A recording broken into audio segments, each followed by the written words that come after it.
Hey guys, we're going to do a 9.5 geometric series today. Just like we learned with an arithmetic series, it is the sum of terms of a sequence, but this time it will be the sum of the terms of a geometric sequence. The sum, S of n, of a finite geometric series. So it does have an end, it doesn't keep going. We're counting up a certain number of terms. So for the series A1 plus A1 times your ratio R plus A1 times your ratio, so R squared, and then it keeps going, so on and so forth. I have a big typo in what is printed for you guys, so please take note of what's on the screen. I don't know what I was thinking when I wrote it. Let me confirm. Your series should be your first term times parentheses 1 minus R to the nth power end parentheses. So the parentheses should be after the exponent, not the exponent around the parenthesis. And on the bottom, 1 minus R, you know what? Just go ahead, throw some parentheses in there to make sure you keep your denominator together in case you're not using a fancy fraction on your calculator. And we'll get to that calculator work. So once again, for our series formula here, you just need to know A1, the first term of your sequence. You need to know R, the common ratio, and N, the number of terms you intend to add up. Now, this is a little different than the arithmetic series formula, where the arithmetic series formula, you needed to know the number of terms, the first term, and the last term. This time around, we don't need to know the last term. Here's what that formula looks like in action. If you come down here, our directions here say to evaluate each series. So find the value of it. So if we have the sequence 3, 6, 12, 24, so forth and so on, well, we're going to turn that into a related series, and we'll do it for 11 terms. Here's the information we're given. A1, your first term is 3. And we can see that ratio from left to right, we are multiplying by 2. And since we're doing S11, that means the number of terms will be 11. So plug and chug into our formula looks like this. S11 equals 3 times parentheses 1 minus 2 to the 11th, end parenthesis, all divided by 1 minus 2. Okay, let me shift over to calculator mode here.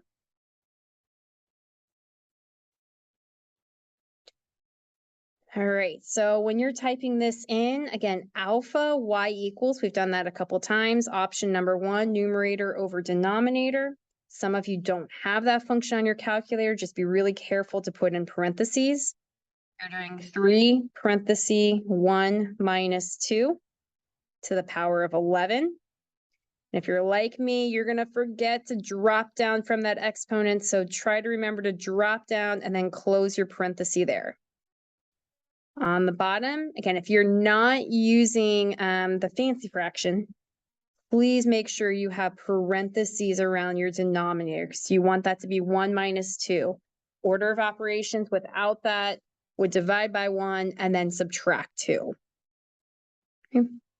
So we get the sum of this series as 6,141.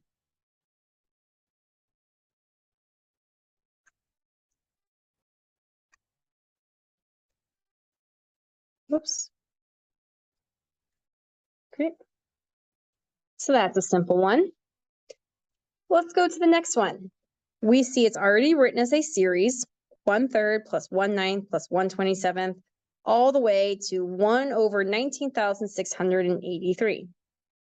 Okay, so in order to use our series formula to add up all these numbers, we need to know the first term, which is A1.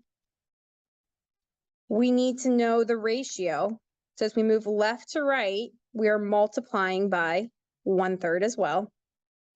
But do we know the number of terms here? We do not. So that's where we're going to go back to using our geometric sequence formula, the explicit formula.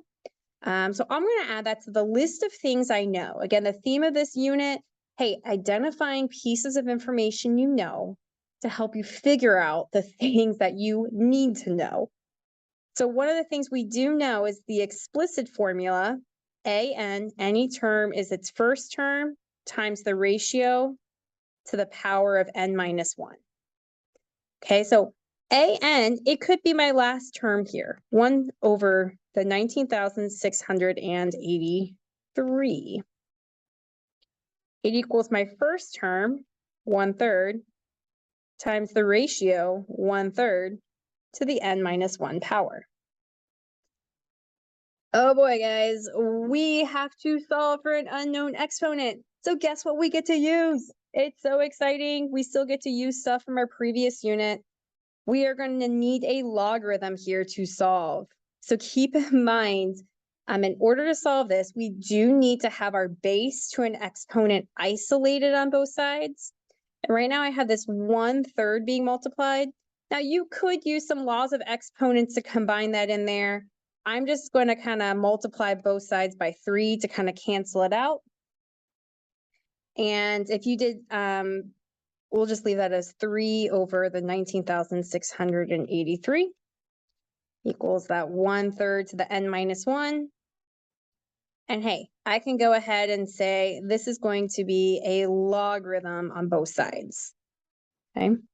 The reason we log both sides, kind of keep in mind, hey, what's inside the logarithm on the left is the 3 over 19,683 equals a log of 1/3 to the n minus 1. We are going to pull that exponent down in front using our power property. And so keep in mind, our logarithm looks something like this.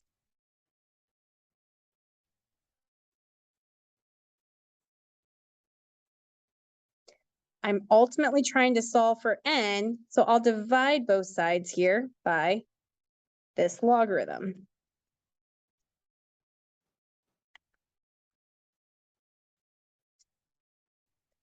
Ooh, and that's how you get n minus 1 by itself. Let's go ahead and shift over to our calculator mode and see where to go from here. All right. So I have log of that 3 divided by the 19,683. And I am dividing that by log of 1/3. You're welcome to use fancy fractions. I did not think to set it up that way. So I get 8. Oh, wow. So that's kind of nice. We get whole numbers here, as you should, because n is always going to be a whole number of terms. So where we're left with is if we shift back over to our notes, the left side is 8.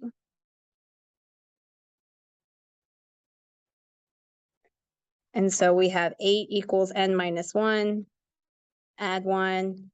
N is actually 9 terms. A little easy to get lost in there, that we haven't actually solved the problem quite yet. We just know now that it is 9 terms.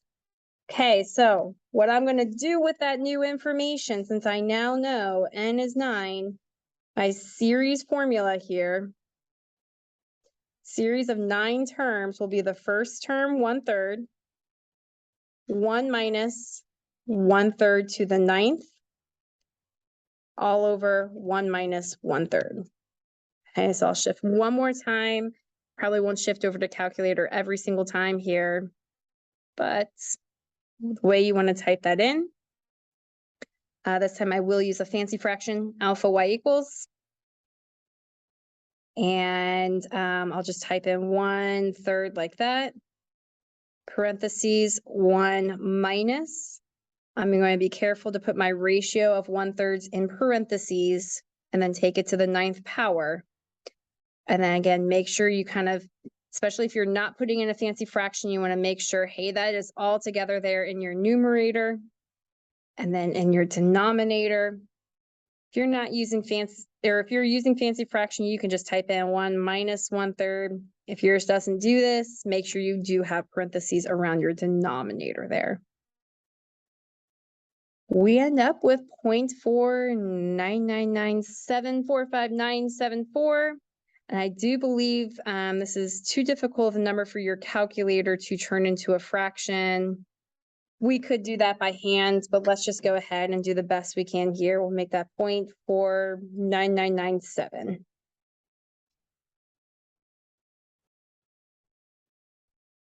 Oops.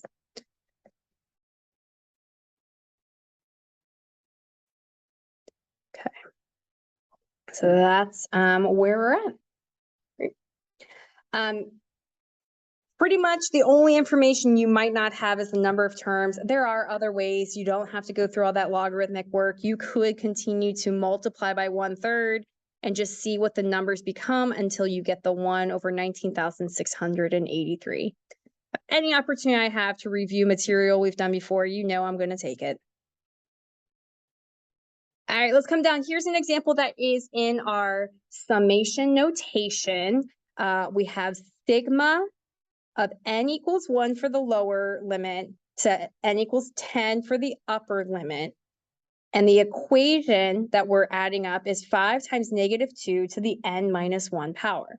Again, we just have the explicit formula in there. We can kind of tell from this information that if this is the formula for the geometric sequence, keep in mind that that 5 would be the first term. Or if you don't believe me, hey, let's start with that lower limit of 1. We end up with 1 minus 1 is 0. And what is anything to the 0 power? Whoops, to the 0 power. We know that that's 1. So essentially this first term here, that first number is always going to be the first term if you're looking at a geometric sequence. You can also tell that in parentheses there, what's being taken to an exponent, our ratio is -2.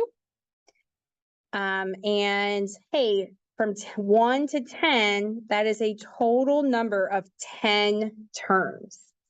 Okay, so just kind of breaking down that, again, this sigma notation means we are adding up everything made by this equation from n equals 1 all the way up to n equals 10. We just identify, and then we can plug into our series formula, which is first term times 1 minus your ratio. Let's put that in parentheses to capture that negative sign, to the 10th power, divided by 1 minus -2. Okay. Again, one last time, I'll go over to calculator. All right. So you're putting in alpha y equals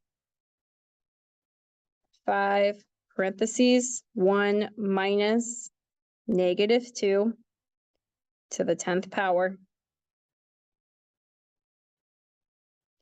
On the bottom, 1 minus -2. And we get -1,705.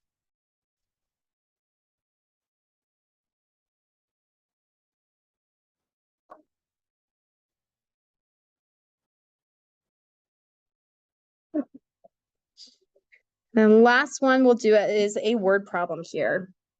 So to save money for a vacation, you set aside $100.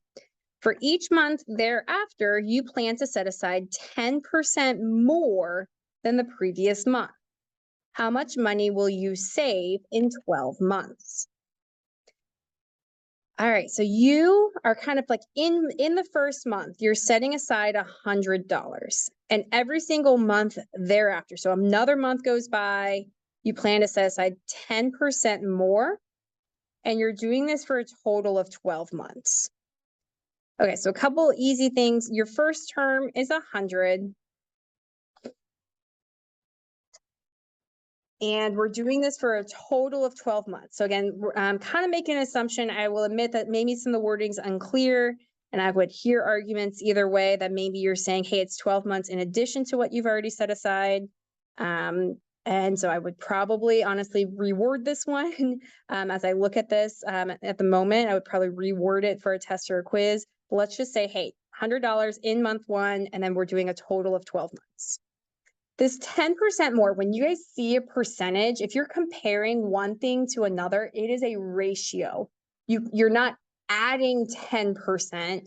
you are comparing one to the next. And since it says 10% more, your ratio isn't 10, it's not 0.1, it's 100 plus 10%, which we will write as a decimal 1.10. So just like we did with exponential functions, you're going to take 100% and add or subtract. So if it was 10% less, you're subtracting it. Your ratio would be 90% as you go from one to the other. But we're taking 100% of what you've invested and trying to add an additional 10% each month that you put money in. So when you write out your series of 12 terms, you're doing 100 times 1 minus 1.10 to the 12th power divided by 1 minus 1.10. I'm not going to type this one in. It's not a super tricky one, not a ton of parentheses going on there. So we end up here with $2,138.40 in the end. Okay. All right, let's flip to the next side of notes here. We're going to do one more thing with our geometric series. If the absolute value of your ratio is greater than or equal to 1, then the geometric series diverges and has no sum. Look at the picture down below. This is similar to what our exponential functions look like. However, because sequences and series, it's not continuous. We're kind of saying n equals 1, n equals 2, n equals 3. You just see dots along the way. So it's not continuous, doesn't have decimal values. But you can see, hey, it's going up and up and up forever. It is not going to have a total sum. It's going to add up to infinity. Or if it's decay, it'll come down adding towards, maybe negative infinity. But we're not going to have, sorry, I said that wrong. If it's kind of going in the opposite direction, maybe there's like a reflection or something, it would be adding up towards negative infinity. So yeah, when you have this exponential growth here, it's just going to keep adding and adding and adding, get bigger and bigger and bigger. However, if your absolute value of your ratio is less than 1, the geometric series converges. Okay, so it starts to come closer and closer to a value. It does have a sum. So you can see the convergence series here. So essentially, when you do have that exponential decay, when you have a ratio less than 1, our series actually will add up to, no matter if there's infinite terms, A1 over 1 minus R. Okay, so let's just look real quick at the ratios down below to help us decide whether each infinite geometric series diverges or converges. State whether each series has a sum. So all you're looking for is your ratio value. So for instance, I see an infinite series because I have that dot, dot, dot. It keeps going forever. It doesn't tell us we're only adding up a certain number of terms. I can see as we go from one to the next that we're multiplying by 2. So our ratio here would equal 2. Okay. Well, if that's the case, our ratio is clearly greater than or equal to 1, which means that, just simple definition, it diverges. It keeps going up and up and up forever, meaning the series has no sum. Again, as long as it is infinite, it has no sum. Next one, 1 plus 1/5 plus 1 over 25 plus, again, dot, dot, dot. It's infinite. We keep going. But the ratio here is 1/5. We are multiplying by 1/5 each time. And since our ratio is less than 1, this means this converges. It converges onto a sum. It has a sum that we could find. And with that, let's evaluate each infinite series that does have a sum. So if you look down below, 3 minus 2 plus 4/3 minus 8/9 plus, might be wondering, okay, how are we going from one to the other? You can always divide going the other way. So if I did -2 divided by 3, 3 times -2/3 would give us -2. And if you wanted to check the next one, 4/3 divided by -2, keep in mind that means you're doing 4/3 times -1/2. Hey, 4/2 cancels out to be a -2/3. So hopefully you can see here our ratio is -2/3. Okay, so since the absolute value of our ratio is less than 1, it does converge on a sum. Our formula here says that, hey, since it's infinite, okay, because you do see that ... here, if it's infinite, we're going to use this formula. Sorry, making sure I'm okay. Sorry, we're going to use this formula right here to solve. Okay, so I'll come back down here. Your series will equal A1, which is 3, your first term, divided by 1 minus -2/3. It's just as simple as that. I'm not going to pull out my calculator. I'm just going to solve this by hand. This minus and negative becomes plus. So 1 plus 2/3 would be 3/3 plus 2/3, so 5/3. Keeping in mind, hey, when you divide by a fraction, that's the same thing as multiplying, by the flip of the denominator. So you end up with 9/5 is the sum, even though it goes plus, minus, plus, minus, plus, minus, on and on forever. Eventually, it does actually add up to 9/5. Or this next one, oh, this is kind of fun. Look at this. You got this infinity sign at the top. So you start with the first term and you're going towards infinity. It's another way of showing an infinite series. Okay, so what we have here is your first term is 3 and your ratio is 1/4. Again, since the ratio is less than 1, it is going to converge.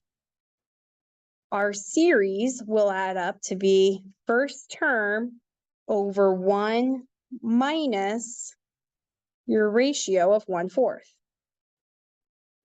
So essentially 3/3/4. So 3 times 4/3, it'll add up to 4. Hey, that's all I got for you guys. Thanks for hanging in there. Please work on your 9-5 geometric series worksheet for the rest of the class. And if you have lingering questions, please highlight them, circle, write them down.